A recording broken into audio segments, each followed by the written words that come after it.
Good morning, Chair. Hey, Lantano. Good How are morning. you? How are you, Hey, Chair? I'm tired.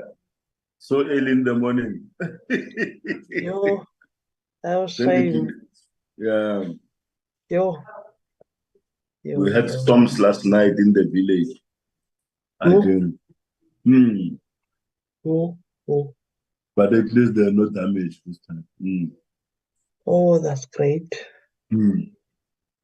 So the meeting with this is starting exactly. We will just take 30 minutes until 10:30. We're going to start an early before that.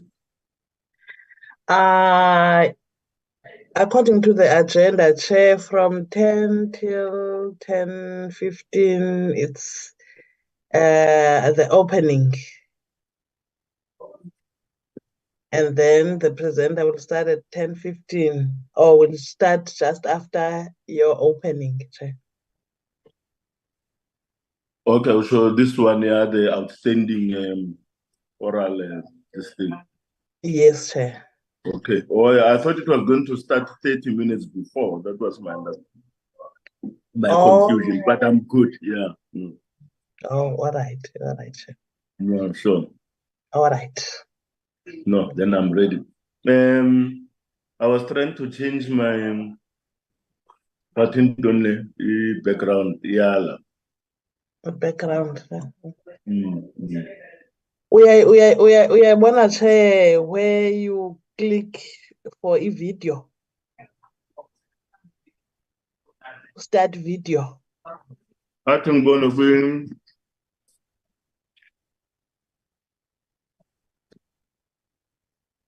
with iPhone. Yeah. Stop video. Yeah.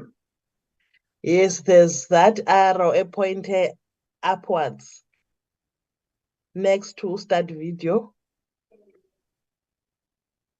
Mm-mm. Ayikho la. Ayikho. Oh, you're using your phone. Are you using your phone? iPhone. I'm using Oh, an so iPhone. so I guess so. Maybe Yeah. it's a different story again. Mm. Yeah, no, I'll But your get it. background is not bad. Yeah, it's the constituency office. At least it's you know. Uh, Background effect, Fatima.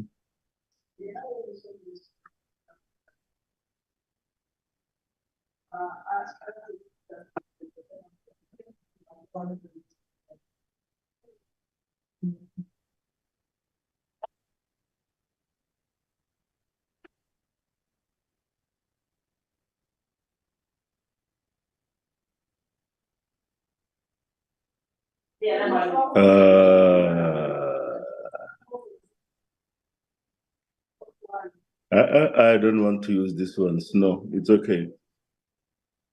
No, I'll be. Oh, yeah, the arrows. I've seen the arrows.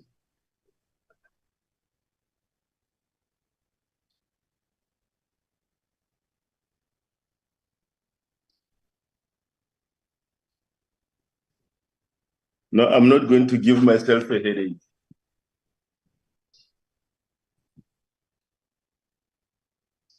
Yes, at least your background is not that bad. Yeah, no, it's okay. No one is going to die.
Recording in progress.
Good morning, good people. Good morning, honorable members. Good morning, Chair.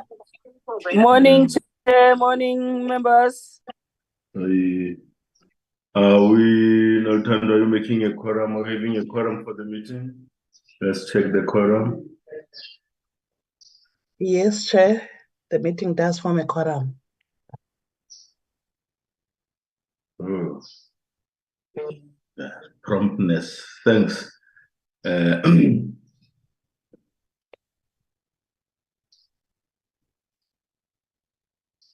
think we should start the meeting. Good morning, honorable members. Let me welcome members and guests to the platform. The Select Committee on Education and Technology, Sports, Arts and Culture.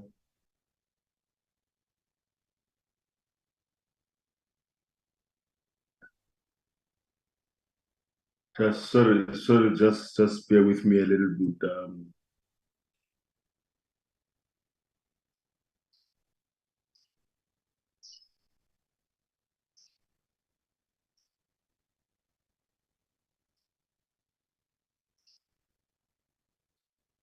Loltando, will you fly to the agenda, please?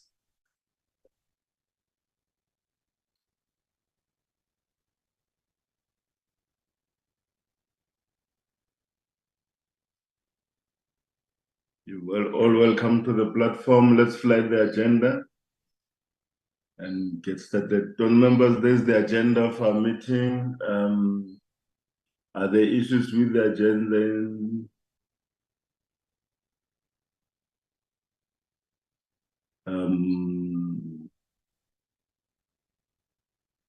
Yeah, any mover for adoption of this?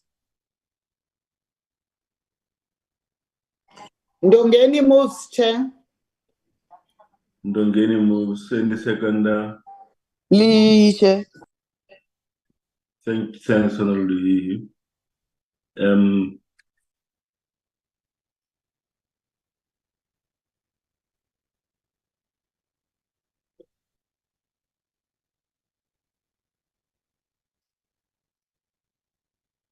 Yeah, like I've already welcomed you members and guests to the platform.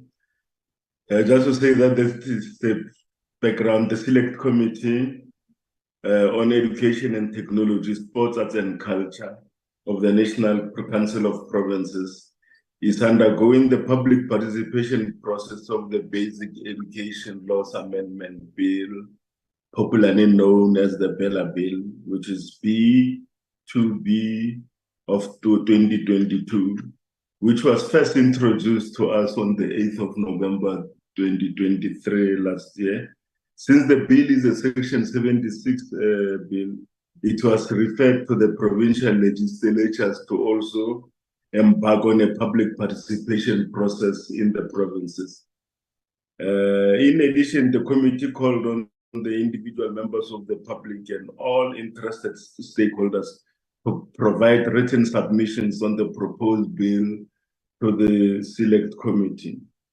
Due to a high public interest in this bill, an opportunity for interested parties to provide oral submissions over and above the submitted written submissions was held from the 6th to the 8th of March this year, 2024.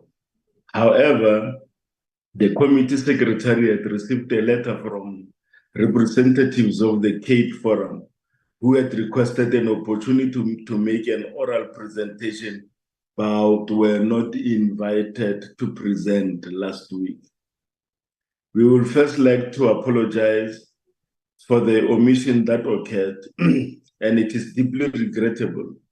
It was reported to me that the written submissions were handled by a team of researchers and content advisors, and that had to capture over 50,000 submissions. And somehow the Cape Forum's request for oral submission may have been missed. It is for this reason that upon receiving communication from your organization, we immediately made contact to ensure that you receive an opportunity to make an oral submission to the committee. This is important, honorable members and our guests, because we believe that you will provide valuable input on this very important bill. I would also like to reassure you that your written submission was received and captured by our parliamentary officials. We will therefore like to thank you for availing yourselves this morning, and we look forward to further hearing your input on the Bella bill. Thank you very much. Noltando, who is representing will be presenting on behalf of the West of the Cape Forum. It's Mr. Bernard Peters, Chair. And Peters. Welcome, Mr. Peters, that you are given 30 minutes to engage with the committee. After making your presentation, there will be opportunity for clarity-seeking questions, and then from there we'll be done. Thank you very much. Let me give this opportunity to you to present your input on the Bella bill. Thank you. Over to you, Ndate. Thank you very much, Chair. I really appreciate the opportunity. And anyone can make a mistake, but fixing it shows character. So once again, thank you very much, Honourable Chair. So just to quick background, I'm Bernard Peters, manager at Cape Forum, and last week I had a chance to also attend the Parliamentary Portfolio Committee on Police, and this week attending the Bella function. So I'm also going to pull a bit on what I experienced last week later in my presentation. So today I don't come to you as the education expert. I do have a master's in 3D reservoir computer modeling in the field of hydrogeology. So thus I'm a trained professional in understanding complex systems and identifying and addressing what the core underlying problems are, and not to mistake said problems for a symptom or a deeper hidden problem. That said, my approach today will be practical, solution-driven. I'm sure that I'm not the smartest person here in this meeting, and I don't pretend to have all the answers, nor does our organization. But I hope and believe we will find and take this first step today in a respectful and productive dialogue. You previously mentioned that you did receive our written submissions, which gave our technical arguments. So allow me today to take a different route and not bore you by repeating my analysis of the problem statements that you did receive in the written submission. My experience, Cape Forum, more than a decade of experience in community work, where my focus was and still is the identification of problems, identifying the core issues, and creating realistic, practical solutions that is a win-win scenario for all parties involved. First, I think I might be the first person to complement the Malabo in identifying some of the problems in education. Yet today I will focus on some of the proposed solutions in the Malabo and explain why we don't believe that the solutions are the correct remedies for the problems that were correctly identified. Just to confirm, you can see the PowerPoint.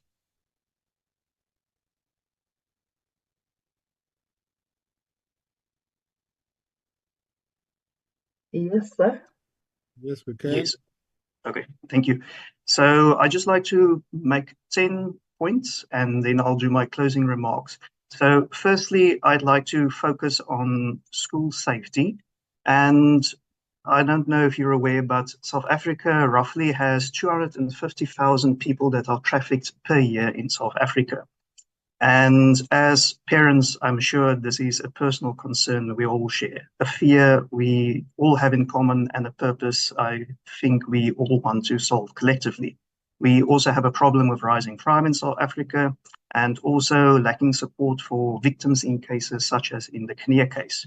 So practically what now?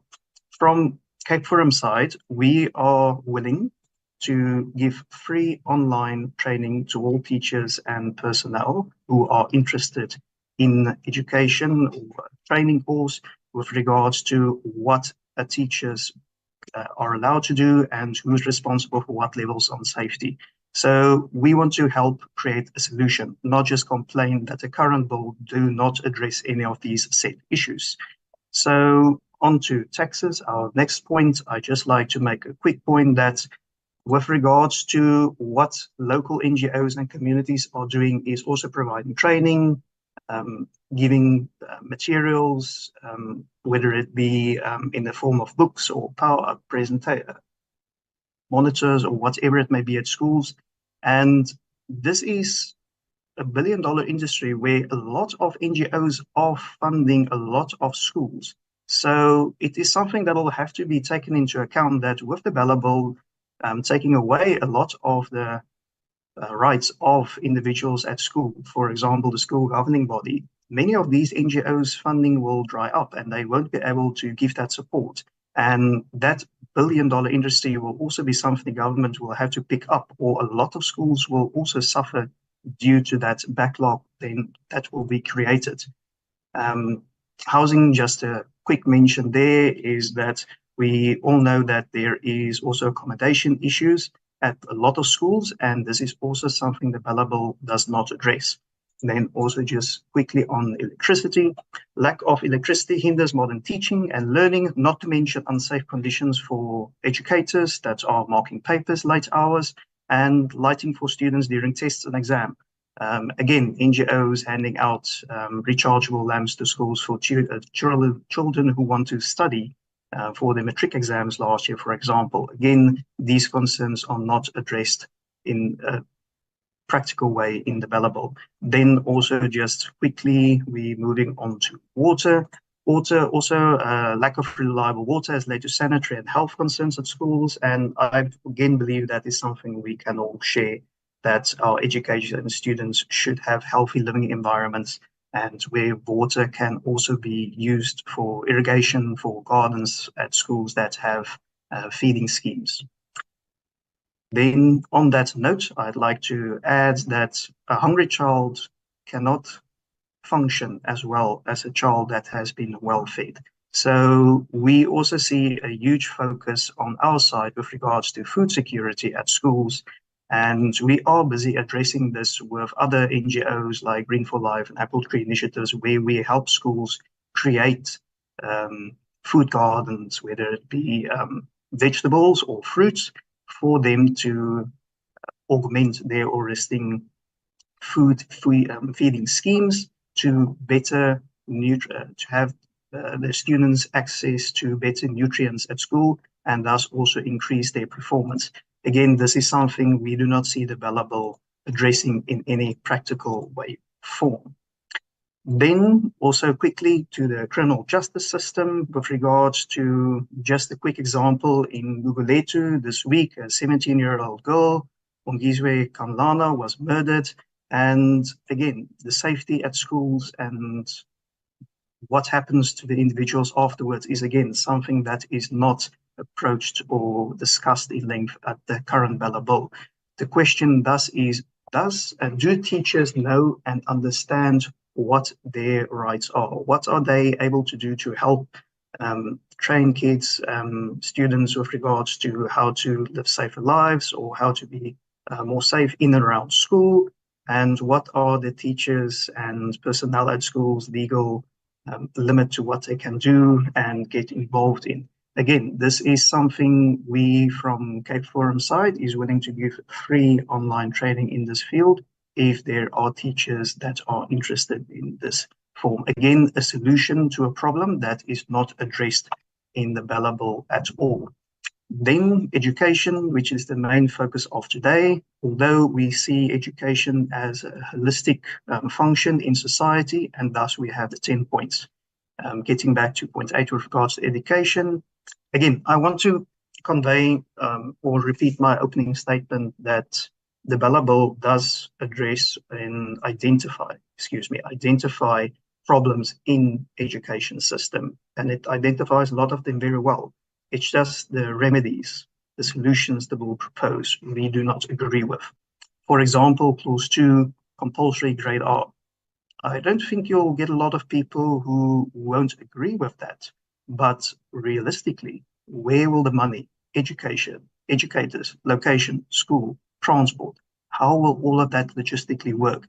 Is there a plan? We don't see that at the moment, and thus why the idea is noble. I don't think there's a practical way to achieve it, and thus we see this as probably a waste of money if this is to be tried to be implemented without a realistic plan. Clause 4, for example, if there were enough schools, the government won't have to want to change the law to micro-control and micromanage schools.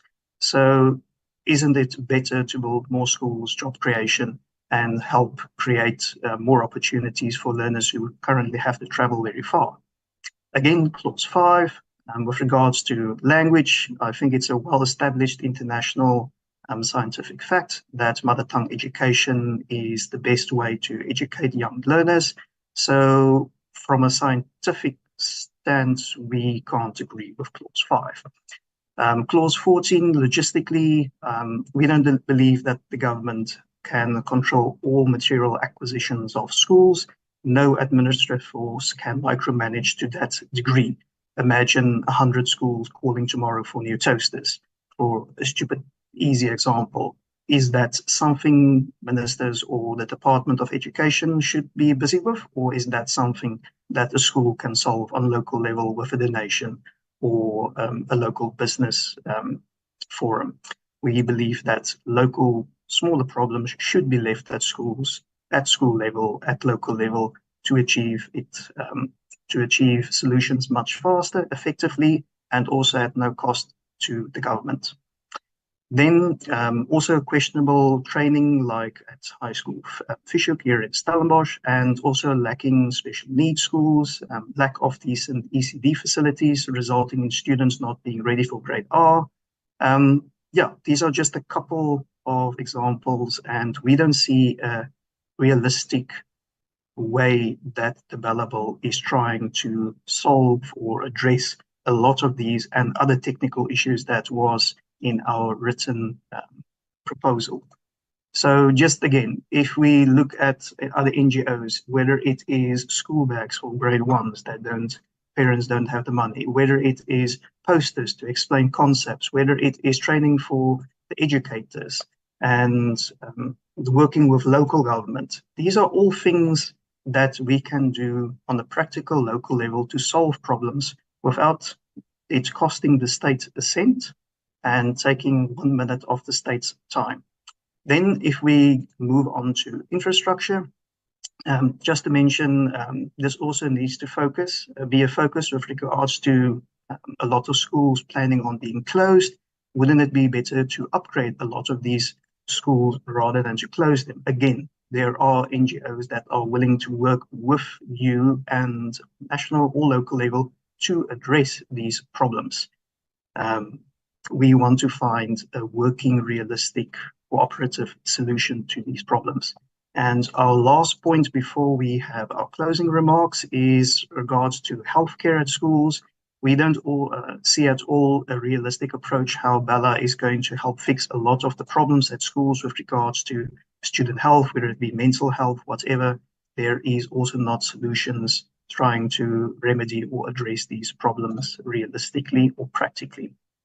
Then I want to focus on my closing statements that school governing bodies have helped the state throughout the years, taken a lot of administrative duties away with regards to dealing with local smaller issues, like I said, buying a new toaster, microwave, unruly students. That is all locally controlled, and that has saved the government a lot of money in both monetary and time as well, in human working hours.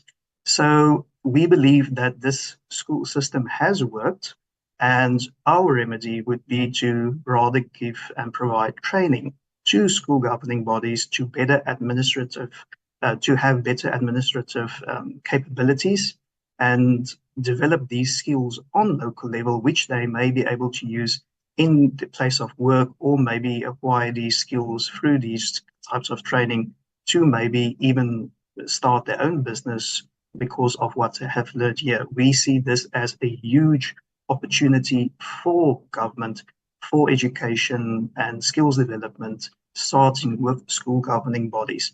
Where school governing bodies have been successful thus far, I think they can be either used on a model, or a good teacher would tell you if a student is doing well, let him be and focus on the student who needs the time. So again, these types of education and training we see is the main solution, and we think the largest positive impact that can be made on school level at the moment. Just again, I mentioned NGOs quickly earlier. Also, how will we financially replace 250,000 plus NGOs that are currently functioning in South Africa, many of them involved in school programs? How is the government planning on replacing, at least just keeping the status quo and not letting education slip any further down through excluding these NGOs and the funding, training, monetary donations they bring to schools? How are they practically going to be replaced? Or is the bill going to pass, hypothetically, and with the exclusion of many of these NGOs working in fields that the Bella bill will not be able to permit them to continue with? Will the government pick up the slack? And if so, what is the plan to do that? And again, just with regards to language, I think the science is relatively well settled on that. Eastern countries that also colonized know this, and we believe that is also one of the reasons why they are very far ahead technologically, because they understand the underlying science of make sure young kids understand concepts so that they can quicker understand more complex concepts. And the progress that has been made with Afrikaans, isiXhosa, and isiZulu, I think in many cases is perfect examples where this has on local level achieved very good results. Then cooperative, I think many of you have read the media on Cape Forum's stance, so I'm not going to here sit and deny that we have said we will go to court if the Bella bill is passed. We're not denying that statement, but today I'm here to say we prefer a cooperative solution to these problems. And like I said in the presentation earlier, we want to work together to find solutions. We don't have all the answers. If we have to organize workshops with other NGOs or other institutions or organizations to find realistic solutions, we are willing to do that and to help this committee on national or local level to find these solutions together. I understand that a lot of people may have already decided if they are going to support the Bella bill or not. So I'm not sure how much impact the public participation will have. But my closing remark, I would just like to end with one final point. If this bill passes and all the correlating ideas that will be inferred by this law, I think that traditional rural voters will remember who told their sons to wear dresses to school. And this will cause the breakdown of the traditional family, resulting in much less marriages and also population decline. Thank you for today. My contact details you can get from the secretary. I thank you very much again for the opportunity, and we hope that we can find a collaborative approach and for you to make use of our offer and maybe test us on one of them if you're unsure. Thank you very much. Thank you very much, Dr. Peters. Thank you so much. The fact that when you saw that your name was not, you were not called on the first day, that you stood up, called, and wrote letters, shows your commitment to the process, to basic education in this country and its transformation. We really thank you for alerting us that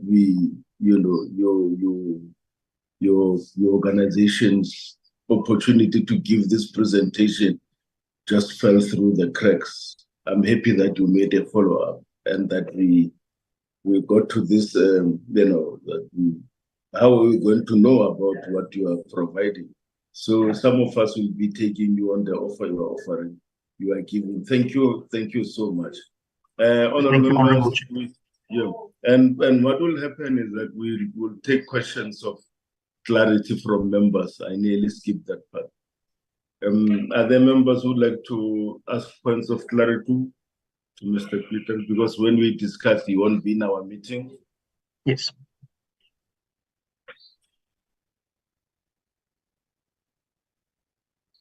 Just checking through the platform. I don't see, there's no indication of anyone who wants to ask a question. Thank you very much, Ndate. And what will happen is all our meetings are public meetings.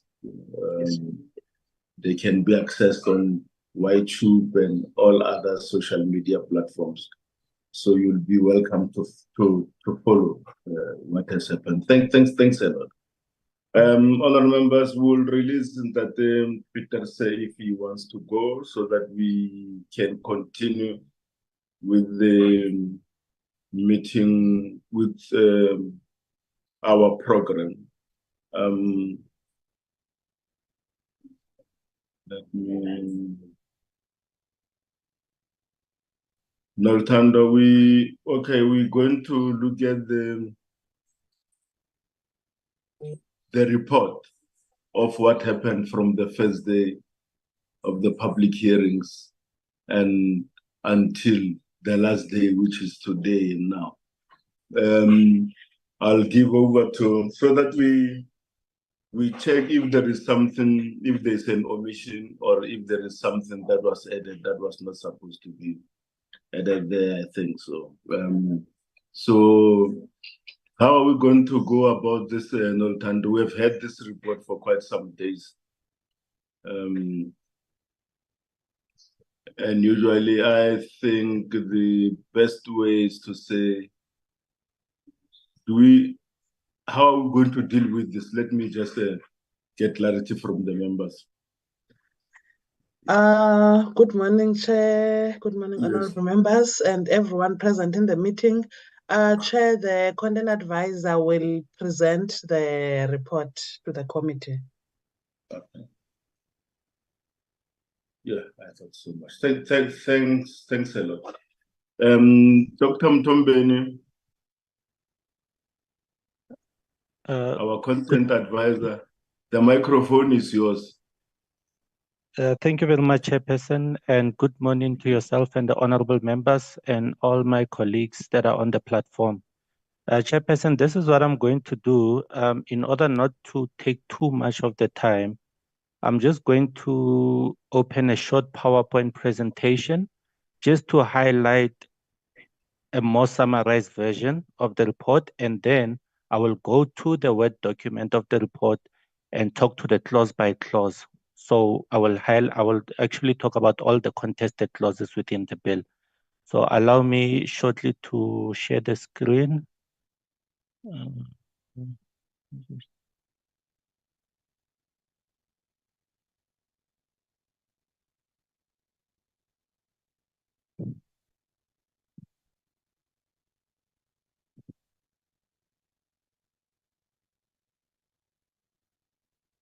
Okay, can honorable members see the screen on their side? Yes, Dr. Mtombeni. Okay, let me just do something here. Okay, so basically, upon receiving the written submissions via the email that we had specifically created for the bill. So basically what happened is, if I can just give a short background on the bill, of course, all members know about this B2B bill that is happening, that is currently going around the country. So the draft bill proposes to amend the South African Schools Act of 1996 and the Employment of Educators Act of 1998, and so to align them with the developments in the education landscape and to ensure that the systems of learning and excellence in education are put in place in a manner that respects, protects, and promotes and fulfills the right to basic education as enshrined in the Constitution. So when we looked at the submissions, honorable members, so the email submissions in total were about 29,985. These were the email submissions that we checked at midnight of the 31st of January on the closing date. And then we also received 19,595 hand-delivered submissions to the parliamentary precinct. So in combination, there were 49,580 email and hand delivery submissions combined. And then we first look for duplicates. So when we look for duplicates, we look at the name and surname of the person, the submission made. So you'll find that one person sent 4 or 5 emails saying the same thing, exactly the same thing. We looked for those submissions. In order to reduce our workload, we had to first deal with the duplications. So after receiving duplications, we ended up with 38,170 submissions, meaning there was just over 11,000 duplications. So some of the notable organizations that made submissions are listed on this page. As you can see, this is not all of them. These are just some of the ones that made submissions, and these organizations in front of you are the ones that also made oral submissions last week. And then out of the 54 clauses of the bill, or of the proposed bill, there's 18 clauses that are highly contested. And you can see them in front of you. So it's clause 1 with regards to definitions, clause 2.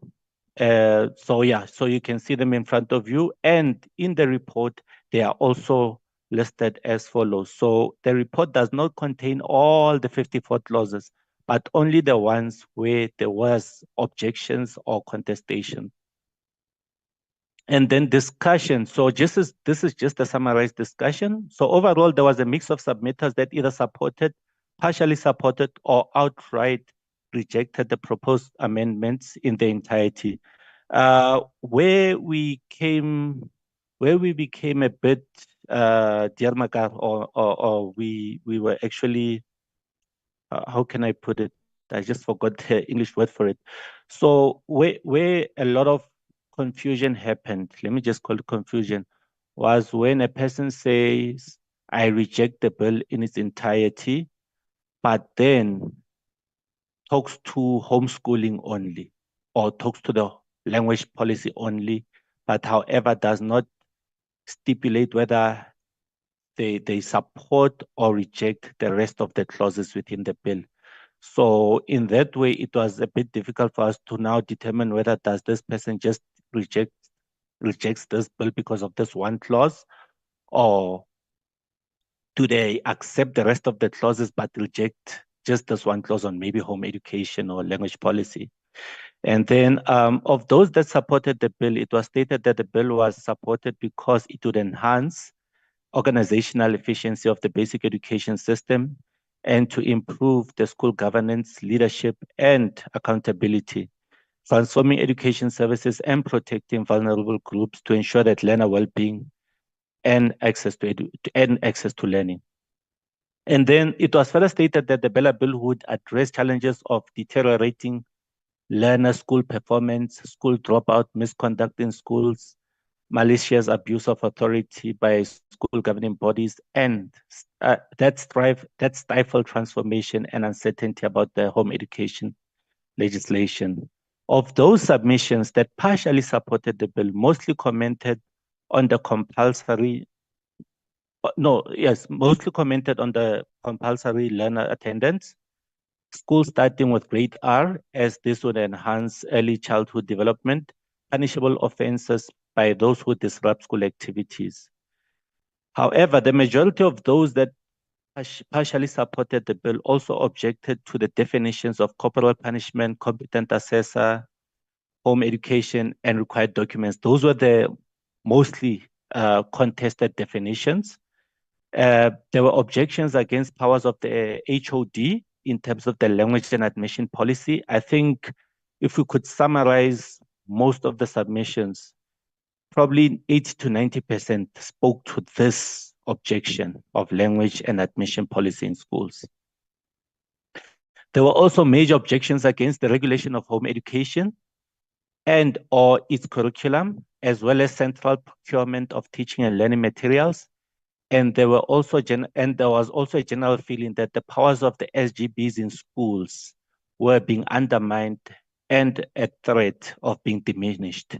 So the last sentence that I mentioned from the previous page and this one that I've just read out now, I think they would probably give you a perfect summary of the bill actually.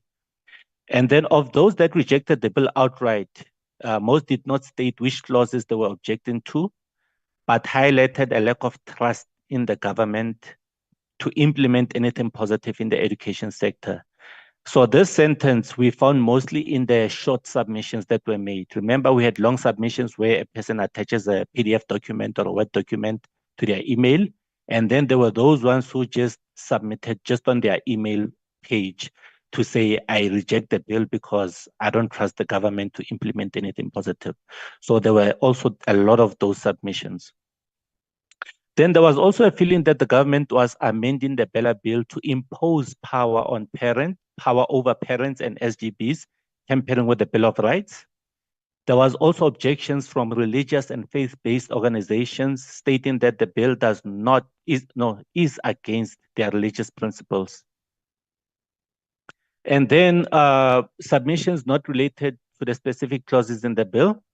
So there were those submissions whereby we could not locate the actual submission to a specific clause in the bill. Among some of these submissions that included comments not directed at a specific clause and stated that this bill discriminates against religious communities, as I've previously stated, who according to scriptures are duty-bound to guide and protect their offspring and do not impose their values on others, as it was indicated that religious communities have shown to raise children who are more responsible, respectful, and beneficial to society.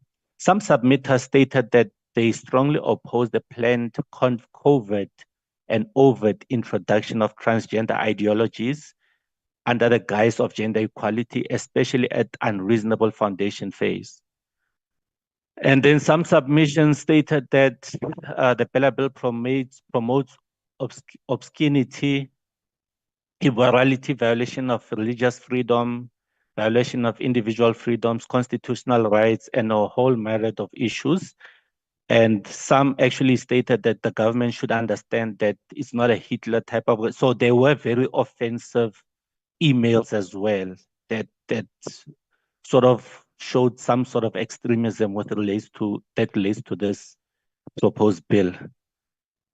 So the main challenge that we faced was that there was a lot of submissions that referred to that actually spoke to the first version of the bill that was introduced to the National Assembly Committee and not the B version. And you will see as honorable members that the first version of the bill and the B version of the bill are very different. As some of the clauses in the first version of the bill are not in the second version of the bill, because when the National Assembly adopted the first version of the Bella Bill, they indicated that some of the clauses must be removed based on the public input. A simple example, the one on alcohol sales in school, in the B version, it's not there at all, but in the first version, it was there. So many submissions submitted what they submitted to us, what they submitted to the National Assembly. And because of that, some of these clauses that they were opposing, they were no longer there, so we couldn't use the information. However, we went and looked at the clauses that were still in the B version, and we took that into consideration. In fact, some of the submissions were actually addressed to Honorable Gigaba in the Portfolio Committee. They were not addressed to Honorable Nchabeleng. But still, we still took the important information or the clauses that are still in the B version, and we factored them into the report as well. So that is the one challenge that we actually faced the most. So I'm going to take members to the clause by clause deliberations. Just do this.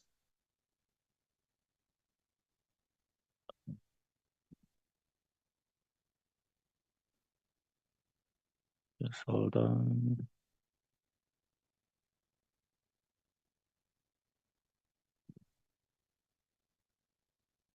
Okay. So all the members should have this report as it was emailed to the honorable members. So basically, I'm just going to scrape through most of them so that we can actually save time as well. And then if members have any queries or any objections based on how the report was put together, please feel free to share it with us, and we will try our level best to address any concerns you might have. So basically, the definition of basic education, there was a proposal that it must be defined as pre-tertiary education and may include education in public schools, independent education, including home education, and other forms of education recognized in the legislature.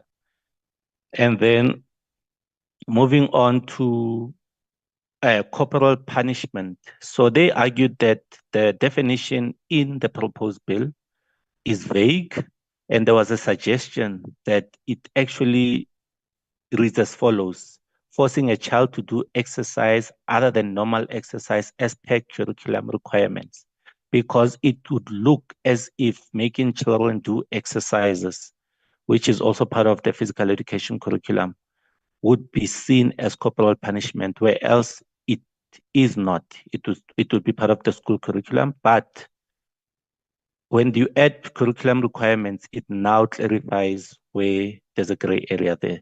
And then there was also a recommendation by various organizations that indicated that corporal punishment must be widened to include non-physical forms of punishment as defined by the UNCR that have the potential to inflict fear or infringe upon the rights of children to human dignity.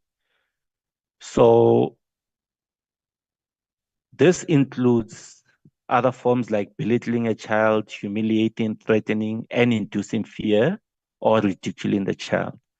And then there was also, in addition to the definition of basic education by another organization again, that these submitters were overviewed that this definition limits and simplifies basic education to a single program enforced by the institution, excluding various recognized programs and theories in education. The given definition can therefore not be in the best interest of the child.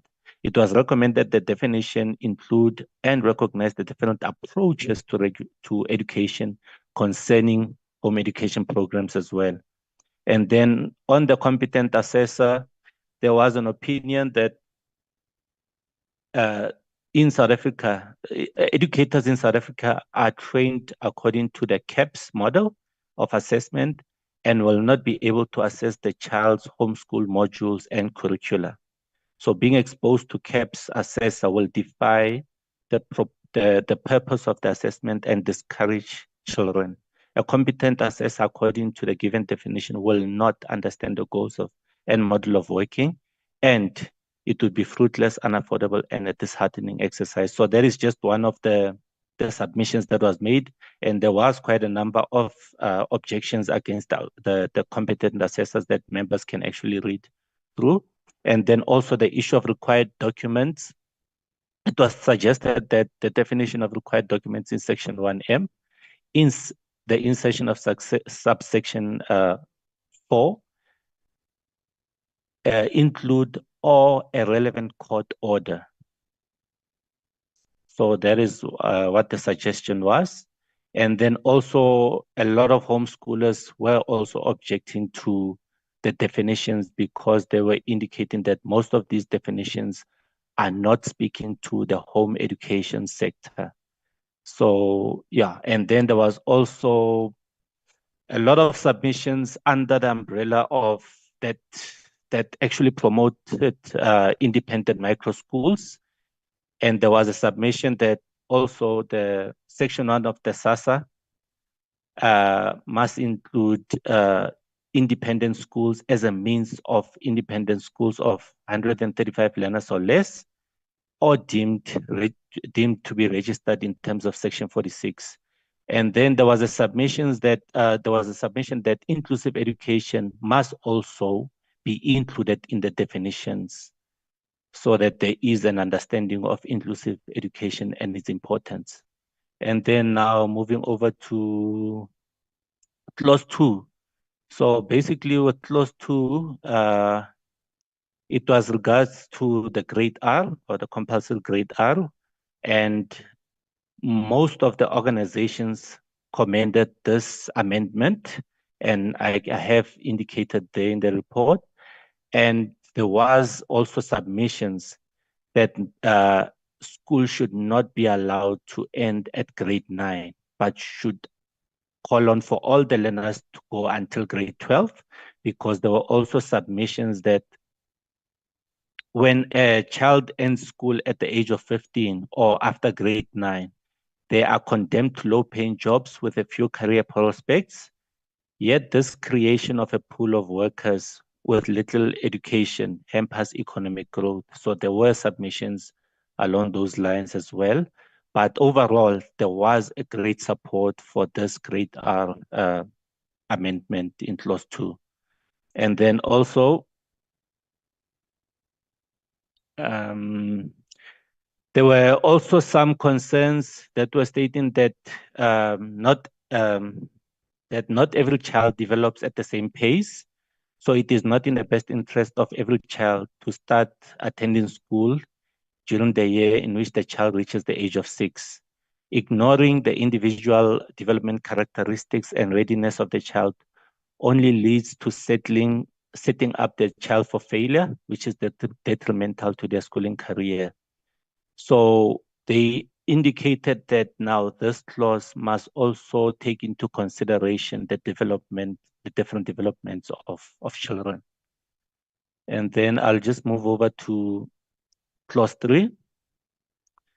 The majority of submissions propose that the section 4A is commendable as well and it will reduce the dropout rate, right?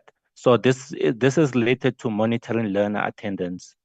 However, the subsection 4 must be expanded to make provision for the principal or his delegate within 24 hours to make within 24 hours or reasonable time thereafter, as the 24 hours may not fall within the working day and must be extended. It was also suggested that the further intervention as suggested by the amendment be defined. And then moving over to clause 4, let me just scroll down. So most of the submitters objected to clause 4, section 5, because of the amendments that states that SGB must submit to the HOD for approval of the admission policy at the school and any amendment thereof. So this was seen as an amendment that would reduce the powers of the SGB to determine the admission of policy in schools, and mostly indicated that this would create an administrative nightmare for the department. And secondly, it would take away the powers of the SGB in regulating admission policy in schools. And there were also some submissions stating that this will eventually lead to overcrowding in schools and inability of the SGB to control the running of the schools in general. So in clause 5, most of the submissions also rejected the issue around the language policy in the schools, and they stated that the language policy is with the SGB in terms of section 6.2 of the Schools Act. So a lot of submissions rejected the issue whereby the SGB must, or the HOD has the final authority in determining the language policy of the school. So basically, they also indicated, just as in clause 4, that it takes away the powers of the SGB in determining the language policy of the school. And there was also a reference to a court judgment, the MLO court judgment. A lot of submissions quoted this judgment as well, which stated that the primary function of the SGB is to look after the interests of the schools and its learners, and it is meant to be a beacon of grassroots democracy in the local affairs of the school. Ordinarily, the representatives are parents of learners and of the local community, and are better qualified to determine the medium best suited to impart the education in all the formative and utilitarian cultural goodness that comes with it. So a lot of reference was made to this judgment, and there was also submissions that also indicated that this was a deliberate target to Afrikaans medium schools. And there were also extreme submissions that also stated that this is part of the state trying to take away Afrikaans from the schools. So they indicated that this bill is actually a threat to the language of Afrikaans within schools. There were those submissions as well. And then also, yes, there were also the submissions that indicated that the undesired consequences will include excessive dominance by national and provincial education departments, thereby undermining the grassroots democracy model for school governance under the Schools Act, despite the Constitutional Court's warning against such. An adverse impact on the quality of education achieved through the tripartite partnership model. And then there was also a submission that permanent alienation of a significant portion of the school and communities. And then there would also be an exodus from the public school system to private institutions. So those were some of the concerns that were raised, and a lot more as you read through the report. And then in clause 7, so clause 7 seeks to amend section 8 of the Schools Act by providing the code of conduct within the public school to make provision for the exemption clause, making it possible to exempt learners upon application from complying with the code of conduct or certain provisions thereof on just cause shown. So there was a problem with the just cause and wording.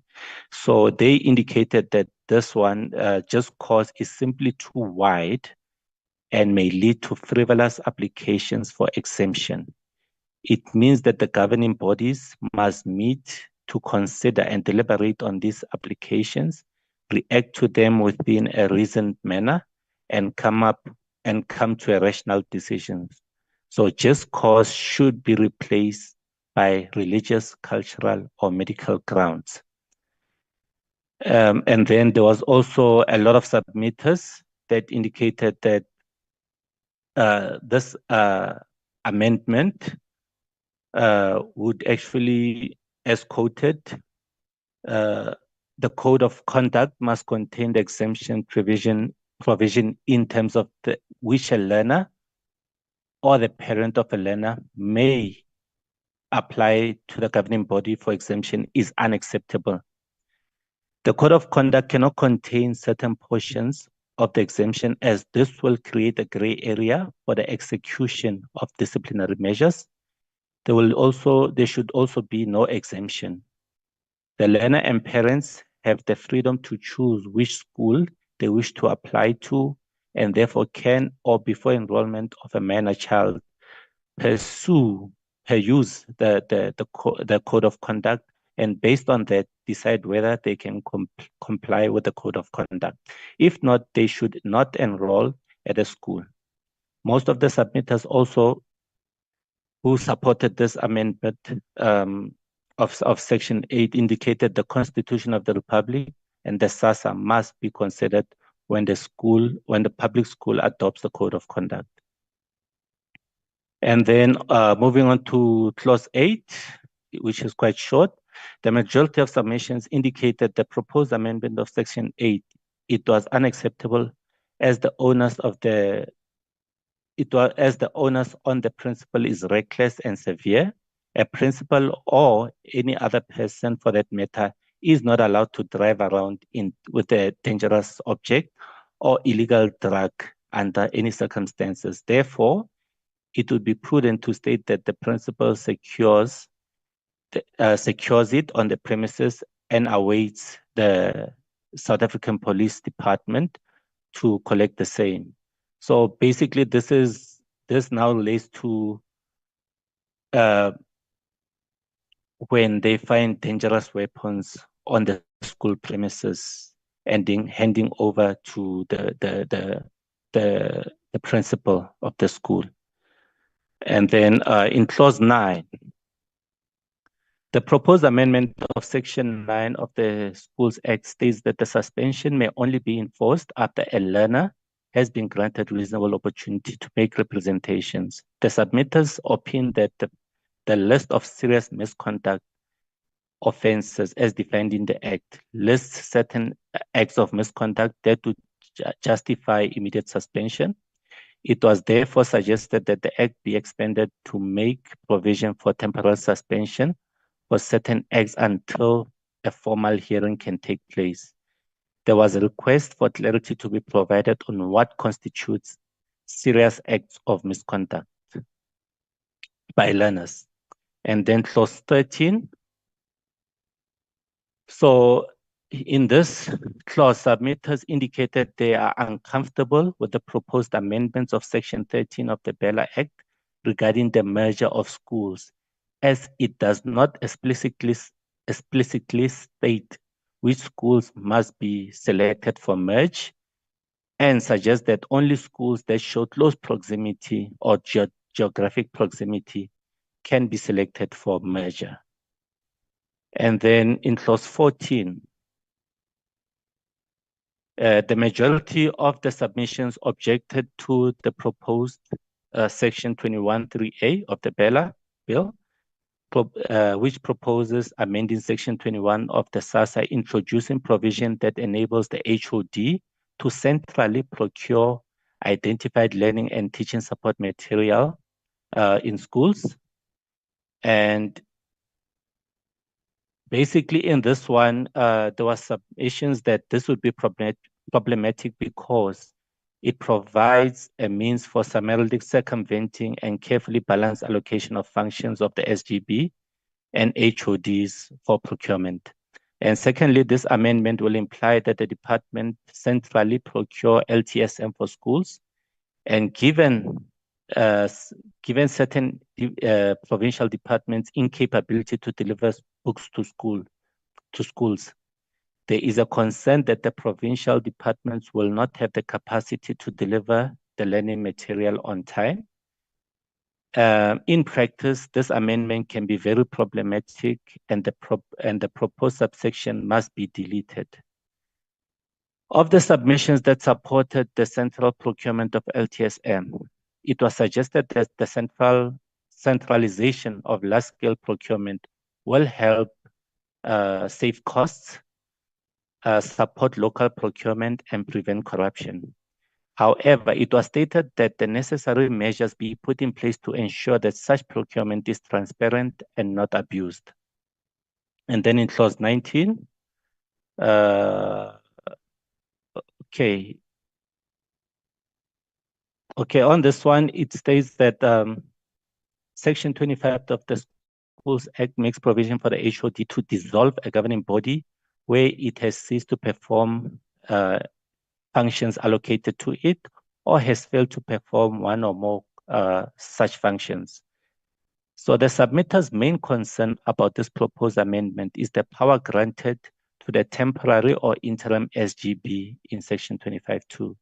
The main concern about these proposed amendments is the power granted to the temporary or interim school governing body on the proposal, and the power granted to the temporary governing body appears to be more extensive than intended, as it grants the temporary or interim governing body exclusive voting rights and decision-making powers of any function that they have been appointed to perform.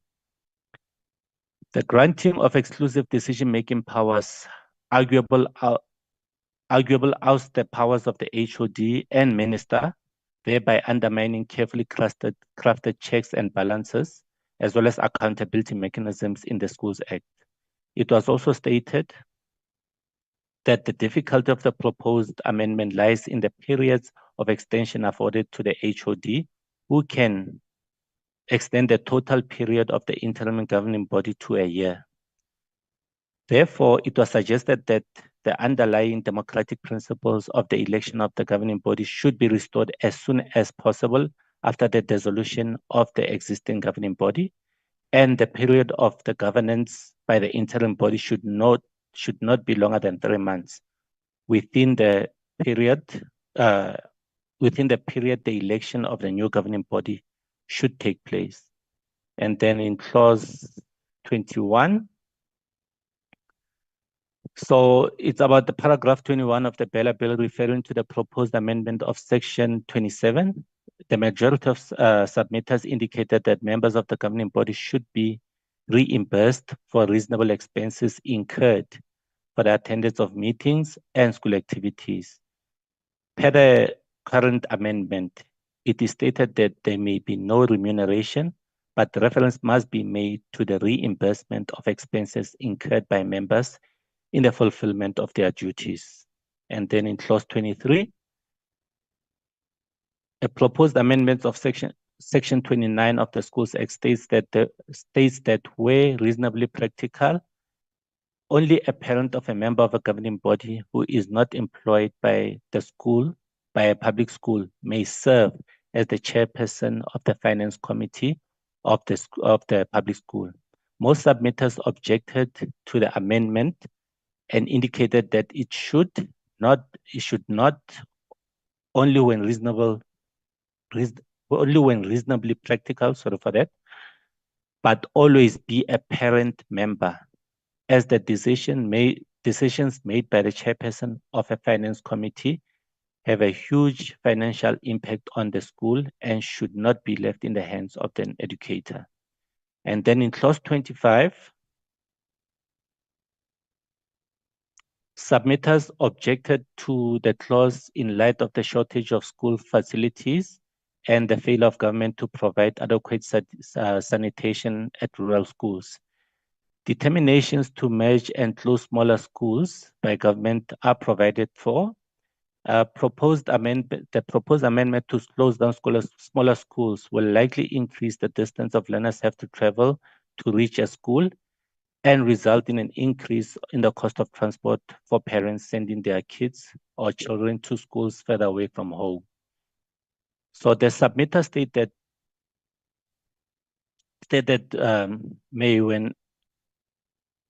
this may even result in children not attending schools, all due to the distance that they are required to travel.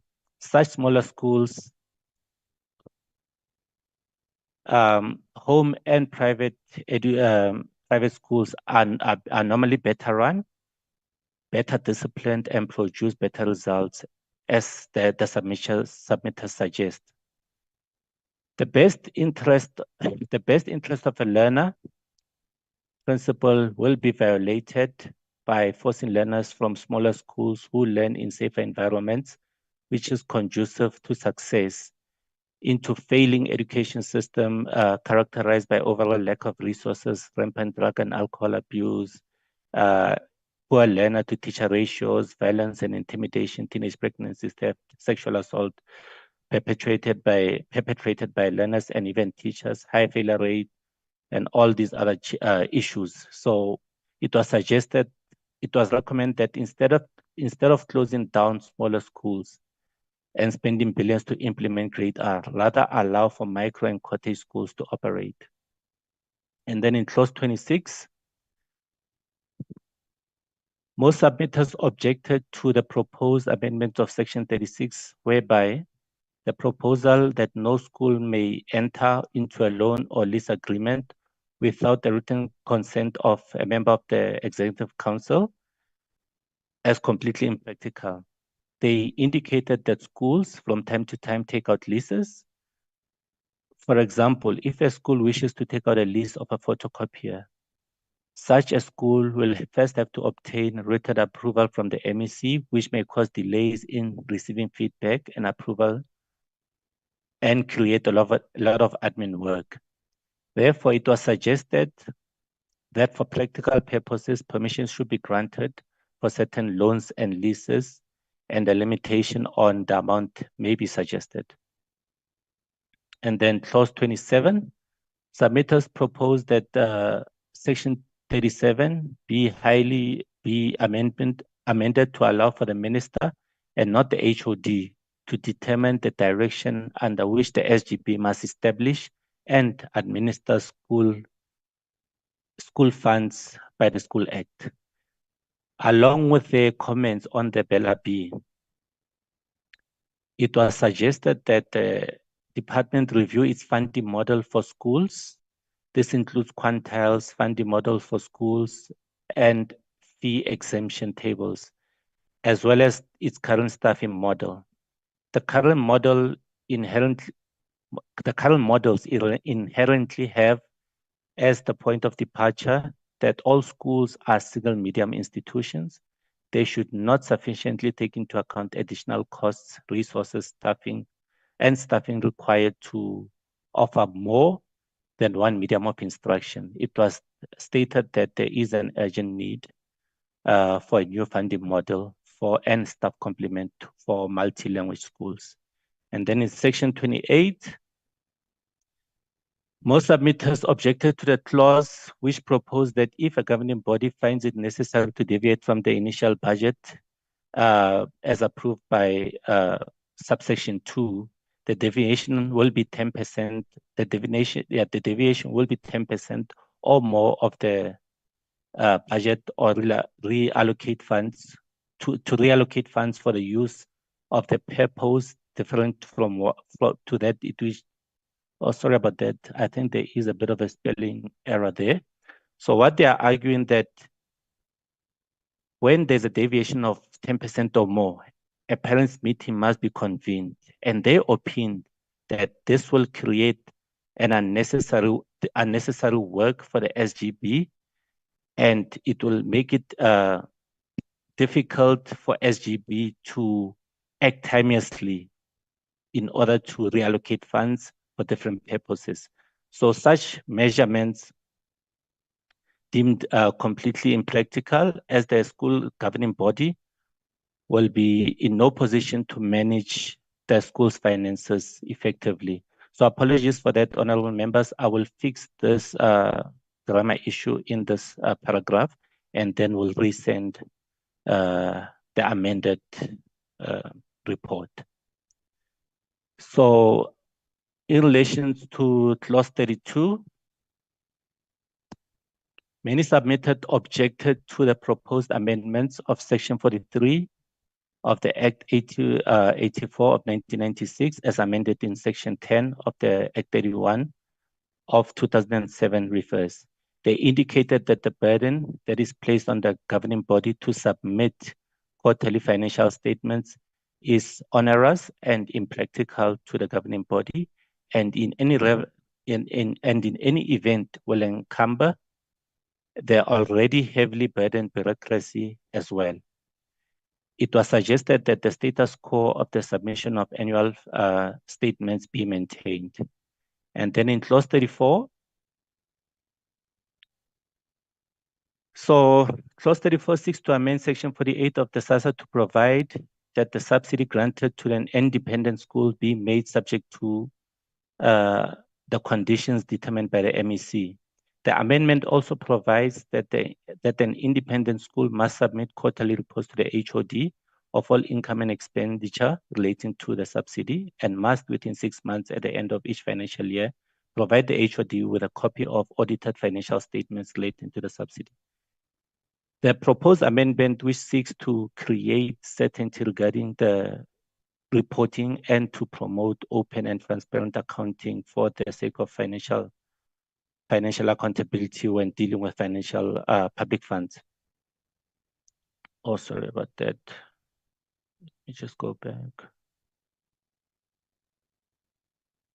So most of the submitters objected to the proposed amendments of clause 34 because they believe that the submission of quarterly reports, apart from the annual audited financial statements, that the governing body would have to submit that the governing body would have to submit will place a financial and administrative burden on the governing body and the school's resources.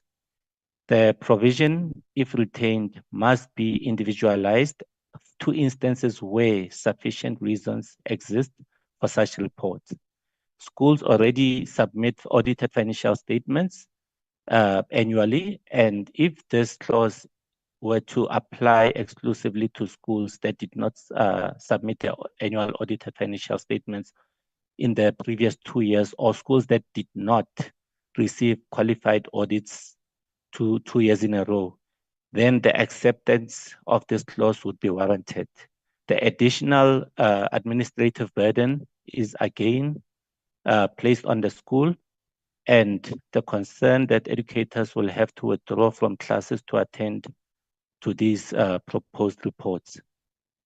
And then in clause 35, this is probably one of the most contested areas of the bill. I'm not going to delve too much into the details because it's actually quite a long submission. But however, this is the one that relates to the regulation of homeschooling. And there was just a lot of organizations, a lot of individuals, a lot of parents that are conducting home education who indicated that they are against any form of regulation of home education. Even though it was amended from the previous version of the bill, there are still a lot of objections as it relates to section clause 35 that speaks to home education. So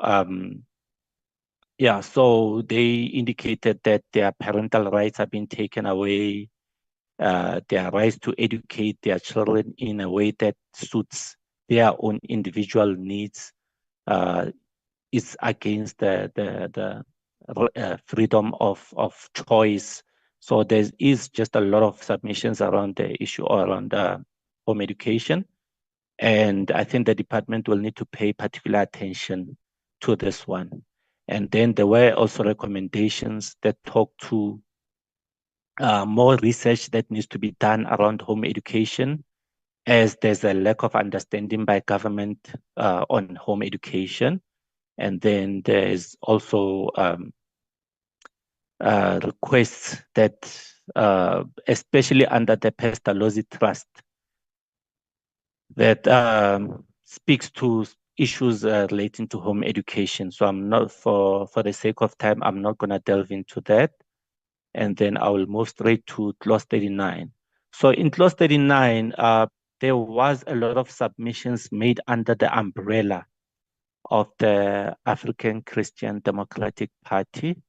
A lot of them actually were supporting the recommendations of the ACDP. And there was issues that relates to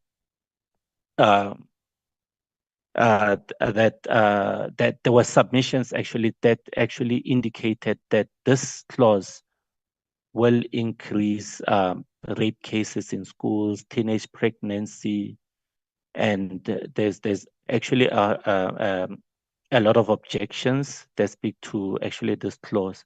And then there were, I will just go to the key recommendations as well, that talks to comprehensive legislative reform, which talks to a more dedicated or the more sacred way of dealing with learner pregnancy, focusing on family and community, conscience protection in education, which was highlighted, diverse and localized approaches on these issues, and then also a lot of other recommendations, which for the sake of time, I will not dwell on to that. And then in clause 35, there was just one submission that stated that there needs to be a clarity on why the other department was inserted in this section 9. And then section 49 also, it was just one submission that stated that the proposal be confined to state employees as opposed to government appointed educators.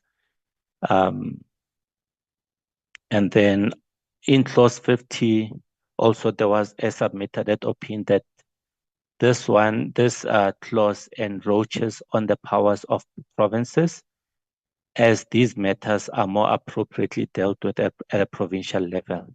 And then I did indicate in my presentation that there were submissions that were not related to or that were not associated with any clause. And I did summarize them nicely in the PowerPoint version. So I'm not going to dwell on that as well. And then there were also clarity-seeking questions that were derived from the presentations that were done during the oral presentations last week. So based on what the organizations highlighted, there were clarity-seeking questions that were formulated that the department would need to respond to the members on. So I think I will just stop there with regards to this report. There was quite a number of grammar issues that I picked up in the report, and I promised and reassure members that I will go back and re-look at the entire report with the assistance of my colleagues as well. And then we will actually improve on this report on a daily basis and resend it to members until this report is finally adopted by members. I thank you for this presentation and for your attention. Over to you, Chairperson.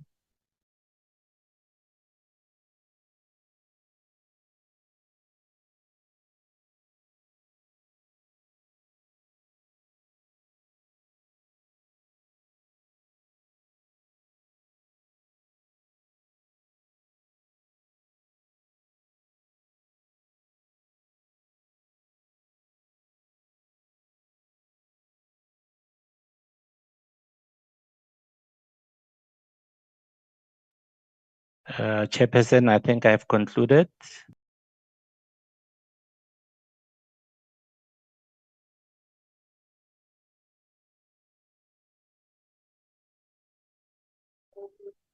Chabeling.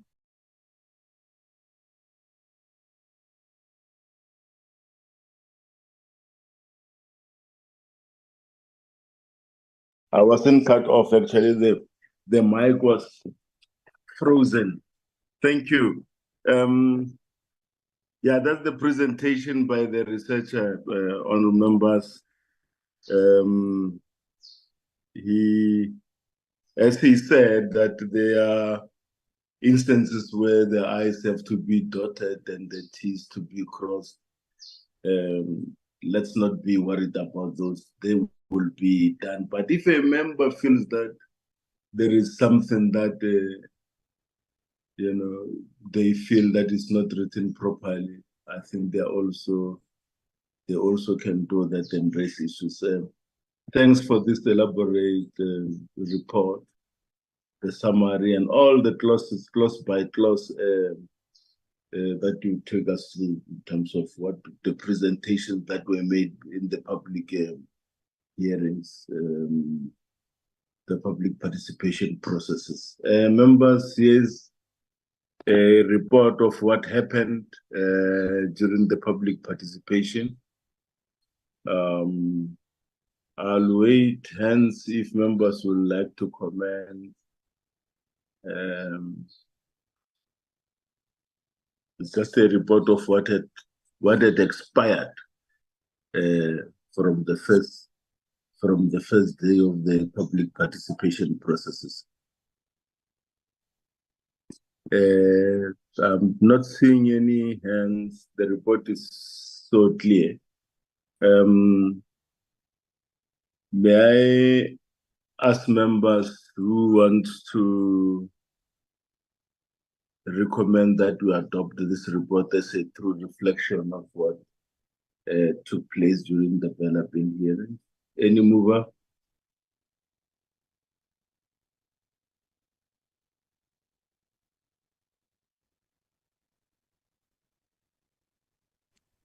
Ndongeni Chair moves for the adoption of the report. Oh, yeah, Ndongeni moves. Any seconder? Zube seconded the adoption, Chairperson of the committee. Zube second. And in the absence of any other matter on this report, we'll take this opportunity to say thank you to the team,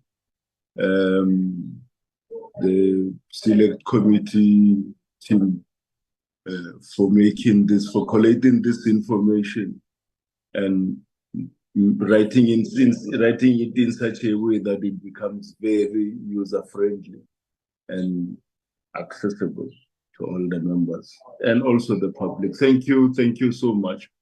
Noltando, may we move to the next item on the agenda?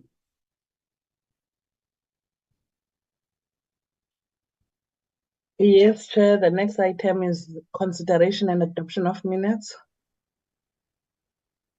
Yeah, will you flag the minute, please?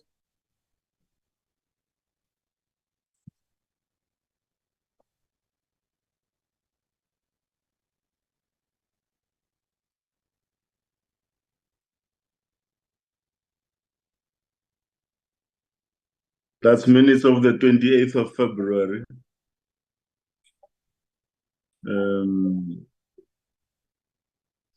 Any comment on these minutes? We have had them for quite some time, I know.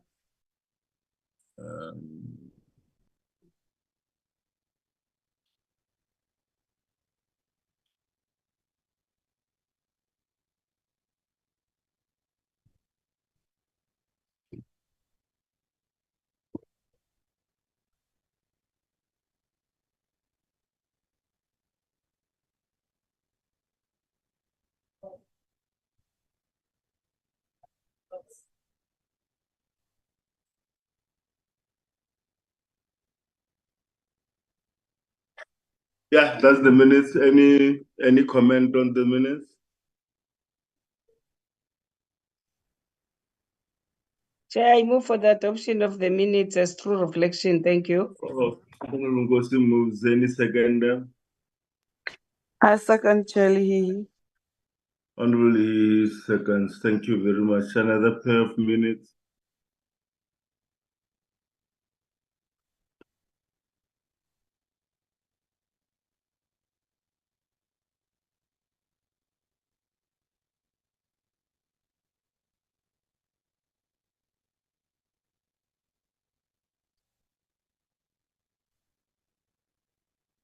Yeah, Wednesday, the 6th of March.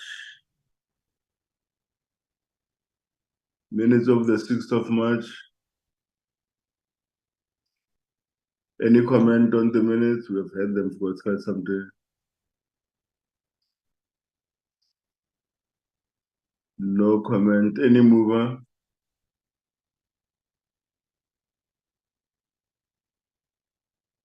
Any mover for adoption?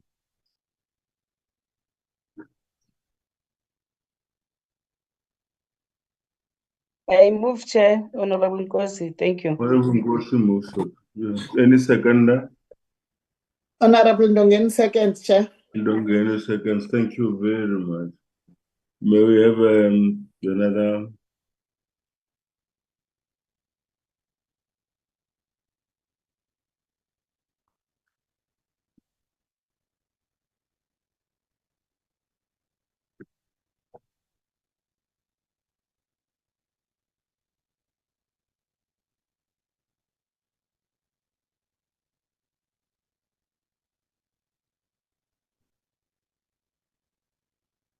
Yeah, minutes of the 7th of March, Thursday the 7th.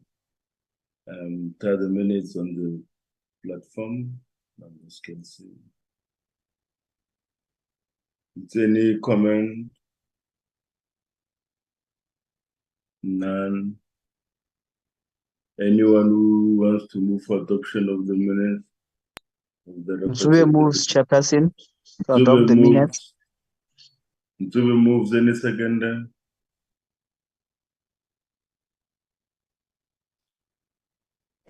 Ndongeni seconds, Chair. Any seconds? Thank you very much.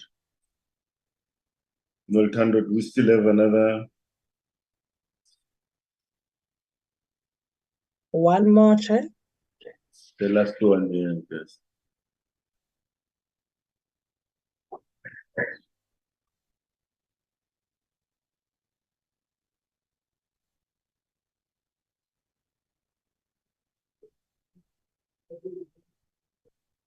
This records of the 8th of March. The 8th of March, 2024.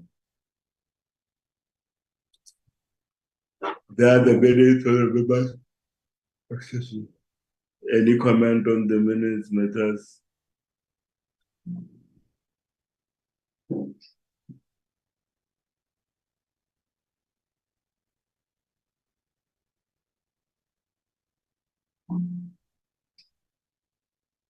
Thank you very much. Any mover? I don't see any objection to this minute or any comment. Is there any mover for adoption of this record?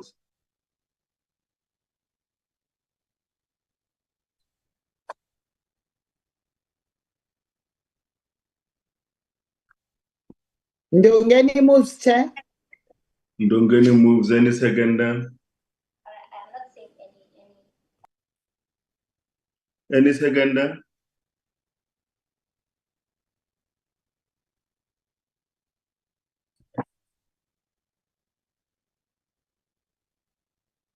Ncube second, Chairperson. Is there any seconder? Yes, Chairperson, Ncube second adoption of the minutes. Thank you. Ncube seconds. Is that the last minutes on the agenda? Is there any other matter?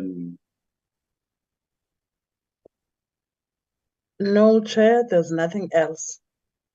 Okay. Yeah, in the absence of any other matter, I will declare this meeting closed until we meet next week. Thank you. Thank you, honourable members, for availing yourselves. And yeah, thank you. Thank you again. This meeting is adjourned. Bye, thank you.